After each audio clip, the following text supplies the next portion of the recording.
New York rabbi asks, is God transgender? Unrest in Milwaukee after police there shoot a black man Saturday. And the state of California turns the clock back to 1984. It's SkyWatch TV for Tuesday, August 16th, 2016. I'm Derek Gilbert. First up, a story that's just fully coming to light a month after the fact. Troops in South Sudan on July 11th went on a rampage. Fresh after winning a battle over opposition forces in the capital city of Juba, South Sudanese soldiers terrorized the Terrain Camp. That's a residential compound that's popular with foreigners, especially foreign aid workers. In the attack, a local journalist was shot dead. Several foreign women were gang raped, other people robbed and beaten. During the assault, which went on for hours, UN peacekeeping forces, which were based less than a mile away, refused to respond to desperate calls for help, as did embassies in Juba, including the United States Embassy. Associated Press interviewed 8 survivors of the attack by telephone who asked that they not be identified because they're still in country. They fear for their safety and the safety of their fellow aid workers. Witness said between 80 and 100 soldiers took part. One of the Americans said that many of the uniforms had a shoulder patch with the face of a tiger. That's the insignia worn by the personal guard of the president of South Sudan. A UN worker at the peacekeepers' base requested 3 different battalions send rapid response forces. Units from Ethiopia, China, and Nepal all refused to go. One of the women, who said she was gang raped, said security advisors from an aid organization living at that compound said that residents there were safe because foreigners would not be targeted. She told the AP reporter, "This sentence, 'we are not targeted,' I heard half an hour before we were assaulted." In other news, NATO is denying claims by ISIS that the group assassinated a U.S. military commander in Kabul, Afghanistan. A statement by the group's Amaq news agency said the commander and 2 Afghan soldiers were killed by an explosive device. NATO spokesman says no one was killed in the attack. The Taliban also claimed responsibility for that attack, which reportedly took place near the U.S. Embassy in Kabul. U.S. nuclear bombs in Turkey are at risk of being grabbed by terrorists or other hostile forces. This according to a new report by a U.S.-based think tank. The Stimson Center issued a report Monday in response to a proposal by the Pentagon to upgrade the U.S. nuclear bomb arsenal, a move that could cost up to $1 trillion. The Stimson Center's report said that upgrading America's tactical nukes is a waste, and deploying them overseas is risky. It added that the U.S. could make Europe safer by withdrawing nuclear bombs from overseas bases, especially after the 50 at Turkey's Incirlik Air Base were essentially held hostage by the government there in the wake of the failed coup in July. Now, speaking of Turkey, the government there is threatening to open the floodgates again of refugees to Europe. The foreign minister said Monday that if the European Union doesn't grant Turkish citizens visa-free travel throughout the EU by October, they'll walk away from their deal to keep a lid on refugee migration. The EU doesn't want to grant visa-free travel to Turks because of the crackdown by the government on enemies of the state. Nearly 60,000 either arrested or under investigation after the coup in July. And migrants have become a serious problem in Europe, there's no doubt about it. In Sweden, so far this year, almost all of the men arrested and charged with sexual assault are citizens of Afghanistan, Eritrea, which is an African nation next to Ethiopia, and Somalia. And in Calais, which is the French side of the tunnel underneath the English Channel, gangs of migrants have been smashing up cars with bats and knives while their drivers sit stuck in traffic. Locals are being warned to avoid roads. Avoid roads.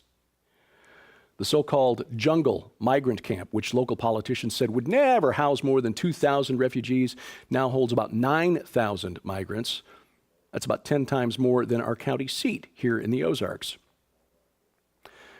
Meanwhile, the United States busy taking in Syria's tired and poor. In fact, we've taken in more Syrian refugees in 2016 than the entire European Union put together. 8,000 so far out of the promised 10,000 that we said we'd take. And of course, the Obama administration wants more. Compare that to less than 6,000 for the entire EU of the promised 160,000 they said they would take. Now, there's an old saying that only a fool never changes his mind. And in the wake of terror attacks in Germany and France this year, it could be that the EU governments are learning their lesson. Let's hope it's a lesson that we don't need to learn here. In Milwaukee, government there imposed a 10 p.m. curfew on teenagers Monday night, hoping to head off another night of violence. Saturday and Sunday night, violence broke out after police shot and killed an armed black man. Milwaukee Mayor Tom Barrett has called on state officials to release video footage of the shooting, hoping to convince angry protesters that the shooting was justified. It's official. President Obama plans to send the TPP to Congress. The White House notified Congress that it will send lawmakers a bill to pass the Trans-Pacific Partnership trade deal later this year. And by later, we mean after the election in November, because nobody running for Congress wants to be on record as having voted for this deal. It's very unpopular with voters. So when we see a story like this, we recognize, again, that the voters aren't the real constituents of our elected representatives in Congress and the White House. They're true constituents: big business, big banking, big pharma, big oil, the only beneficiaries of the TPP. A hacker group calling itself the Shadow Brokers claims they've hacked a group linked to the NSA. The Equation Group, which has targeted groups and organizations that were also the targets of whoever released the Stuxnet virus into the wild, which put a real roadblock in Iran's nuclear plans a few years back. This cyber attack led to the Shadow Brokers releasing a bunch of the so-called Equation Group's hacking tools to the internet. But now the Shadow Brokers are asking for 1 million Bitcoin, which is worth about $568 million to release more files. A rabbi in New York asks, is God transgender? This is an op-ed piece that was published by the New York Times on Saturday. The quick and simple answer is no. Next question. But this is the direction that liberal religious thinkers are going, trying to keep up with the culture. Rabbi Mark Samuth tries to make his case based on, shall we say, a fluid definition of the tetragrammaton. That's the 4 Hebrew letter name of God, Yod He Vav He, or as we see it in English, YHWH. Rabbi Samuth concludes that the letters would have been read in reverse. Hebrew, like Arabic, is read right to left instead of left to right. And so he concludes that the rabbis speaking the tetragrammaton would have vocalized it instead of Yahweh as Hu-Hi, or Hu-He, which is Hebrew for he, she. So Rabbi Samuth concludes that the secret name of God means that God is actually dual gender. Now, Dr. Michael Brown wrote an excellent response to this op-ed piece, did it very cordially. Dr. Brown said bluntly, there's no evidence in history, in any reliable source, that rabbis would have read the tetragrammaton backwards. And in over 6,000 places in the Bible where the tetragrammaton is used, Yod, He, Vav, He, not once in those 6,000 times is it paired with a feminine adjective or verbal form. In other words, 6,000 times the name of God is used, it is always, 100% of the time, masculine. The God of the Bible, masculine. Now, if the rabbi had said, God transcends gender, okay, we can buy that. But that's not the way it's written in the Bible. And to claim that he's dual gender is just a flat-out rejection of what's in the text. Rabbi Samuth also claims, by the way, that gender fluidity, which is a myth, by the way, gender fluidity was the mark of a civilized person in the ancient world because, he writes, in Mesopotamia and Egypt, the gods were thought of as gender fluid. No. I'm not an accredited scholar, but I've got pretty good reading comprehension.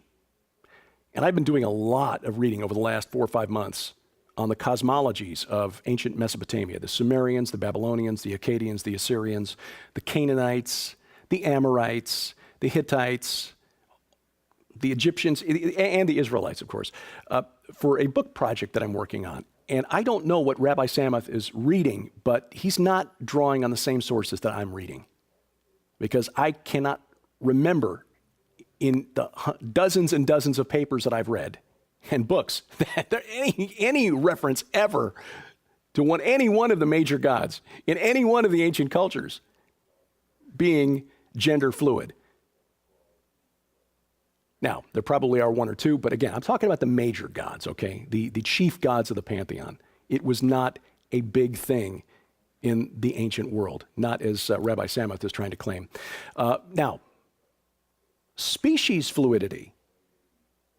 Yeah, you run across that from time to time. I mean, Baal, the Canaanite king of the gods, was known to, get intimate with a heifer now and then. And Zeus was not above transforming into a swan or a dove or even an ant on one occasion to seduce a fair maiden. But gender fluidity, just no, it's not there. And trying to read this into the Bible. But like I said, we're going to see more and more of this as religious leaders think this is a way to remain relevant in a culture that is ever more rejecting God's plan for creation. Male and female created he them. Again, in trying to keep up with the culture, we're having to keep up with academia. For example, Oregon State, this fall, mandatory social justice indoctrination classes for incoming freshmen.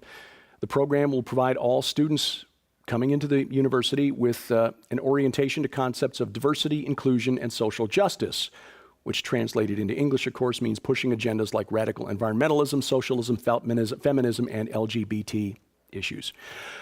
The public university there, OSU, just one of many around the country that now employs a full-time, well-paid chief diversity officer and a bias response team, members of the school administration who evaluate claims of injustice or oppression and decides how to respond. And of course, the irony of requiring all incoming freshmen to accept the exact same standards of harassment and social justice while setting up safe spaces to protect them from ideas that might upset them because they challenged their previously held beliefs in the name of diversity is totally lost on these people.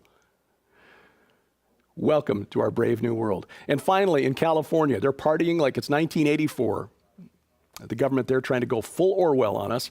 Assembly Bill 1671, which is on the verge of clearing the legislature, would make it a crime to post and report on certain undercover videos, even if the journalist reporting on the video isn't the one who made the video or the audio recording. In California, undercover videos are already illegal because they don't have the consent of all people being recorded. But if this bill passes, reporters who write stories about undercover videos would also be in violation of the law. Now, does it surprise you that Bill 1671 specifically references undercover video and audio recordings of healthcare providers? Yes, this bill is in response to the undercover videos recorded at Planned Parenthood locations last year that showed employees negotiating the sale of fetal tissues. But this goes beyond abortion providers. Last year, California made vaccines mandatory for all public and private school students. And the government there wouldn't want it getting out that, for example, a doctor who's providing vaccines to students, administering vaccines, wouldn't think of giving those vaccines to his or her own child. Now, to their credit where it's due, the ACLU is opposing Bill 1671. They call it an unconstitutional content-based regulation of speech. Amen. And as we move deeper into this brave new world where we can redefine what it means to be human, the documentary Inhuman, produced by Defender Films and SkyWatchTV, is ever more important. It is now available to watch at Amazon Video. If you're a member of Amazon Prime, you can watch it for free, and we encourage you to do so. If you're not a member of Amazon Prime, you can rent it for 7 days for $2.99. That's $2.99 each half because the film is nearly 3 hours long, so a total of $6 to rent it for a week. Or you can purchase it, again, through Amazon Prime. The transhumanist movement is a 21st century religion. It seeks nothing less than godhood through technology. You asked, and Defender Publishing has responded. It's made many of its titles available now as ebooks for the Kindle and Nook ebook readers. You'll find those titles listed at skywatchtv.com. Look in the top menu bar for the link that says ebooks. This week on Skywatch TV, we talk about music and how music can deliver a powerful message, even music that doesn't fit the traditional church music mold. We talk with the members of the band Joe Horn and Broken for Good. Their musical style best described as gospel blues. That's the program this week on SkyWatch TV. You'll see it 4 times tonight, Victory Television Network at 6:30 p.m., WGGN TV 52 in Sandusky, Ohio at 6:30 p.m., 7 o'clock, WLLA TV 64 in Kalamazoo, Michigan, and at 8:30 p.m. tonight, and all the times Central, by the way, the Christian Television Network, coast to coast on Direct TV Channel 376, Dish Network Channel 267, and the Glory Star Satellite Channel 117. Tomorrow, coast to coast on the Cornerstone Network at 2:30 p.m. Central Time, and World Harvest Television at 6 p.m. That's Direct TV Channel 367. And then again Saturday, the Victory Television Network, 3:30 p.m. Saturday afternoon, and 6:30 p.m. Central Time, WCLF TV in the Tampa, St. Petersburg area. And of course, we asked you to log on to SkyWatchTV.com to check out our web exclusive content, like these daily news updates. Of course, every Thursday, Into the Multiverse with Josh Peck and Christina Peck. And then Sci Friday with our science advisor, who happens to be my best friend, my wife, Sharon K. Gilbert. That and more at SkyWatchTV.com and the SkyWatch TV channel on Roku. And if you'd like to listen while you work, the SkyWatch TV podcast is for you. Audio versions of all of our programs. You'll find the programs, the podcast, and the links to subscribe at skywatchtv.com. Look in that top menu bar where it says podcast. Your support keeps us going. During the month of August, our thank you for your gift of $20 or more, a place at the table, 40 days of solidarity with the poor, and powerful moments in the presence of God, an uplifting and inspiring book. Again, we'll send those to you for your gift of $20 or more if you live in the U.S. or Canada. And for information and to donate, log on to skywatchtv.com/donate. But your mouse finger can also help us out at no cost to you. Just click like, click share, click subscribe. And here on the interwebs, you'll find me, my website, Facebook page, Twitter feed, and my YouTube channel, where right now we've got an interview with Brian Godawa, award-winning Hollywood screenwriter and author of a couple of series of novels that are entertaining and theologically sound, The Chronicles of the Nephilim and Chronicles of the Watchers. Brian Godawa says there is hope in Hollyweird, and you'll find out why here. For your comments, questions, or suggestions, please email dgilbert@skywatchtv.com. And thank you for watching as we keep watch. I'm Derek Gilbert, and this is SkyWatch TV. SkyWatch TV can help you break through the barriers of space and time and get a valuable reference library at the same time. Here's what I mean. Maybe you weren't able to attend the Rocky Mountain International Prophecy Conference in July. That's a problem of space. Or maybe you were at the conference, but you had to choose. You could only watch one presentation at a time. No way to see all 53 presentations in real time. That's a problem of space and time. But thanks to modern digital technology, those barriers mean nothing.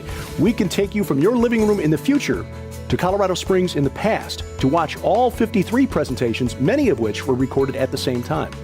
And that's not even including more than 24 one-on-one interviews with all the speakers who were present. When you pre-purchase the complete DVD set from the Rocky Mountain International Prophecy Conference from SkyWatch TV, you'll get all 53 presentations recorded live, plus the 24 one-on-one interviews, and we will add the 5-volume Researcher's Library of Ancient Texts. That alone is a $150 value. Your cost, $149.95 plus shipping and handling. This is a limited time offer. Your opportunity to travel from your living room in the future to Colorado Springs in the past and watch all 54 presentations from the Rocky Mountain International Prophecy Conference without ever leaving your comfy chair. Time and space, no problem for SkyWatch TV. Order now by calling 844-750-4985 or log on to skywatchtvstore.com.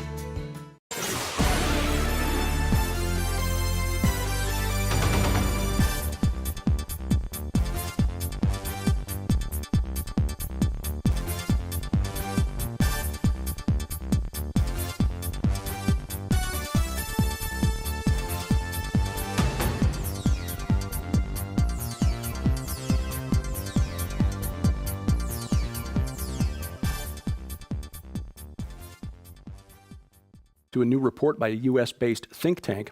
The Stimson Center issued a report Monday in response to a proposal by the Pentagon to upgrade the U.S. nuclear bomb arsenal, a move that could cost up to $1 trillion. The Stimson Center's report said that upgrading America's tactical nukes is a waste, and deploying them overseas is risky. It added that the U.S. could make Europe safer, by withdrawing nuclear bombs from overseas bases, especially after the 50 at Turkey's Incirlik Air Base were essentially held hostage by the government there in the wake of the failed coup in July. Now, speaking of Turkey, the government there is threatening to open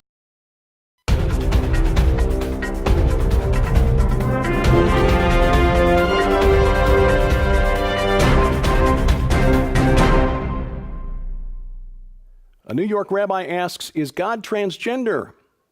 Unrest in Milwaukee after police there shoot a black man Saturday. And the state of California turns the clock back to 1984.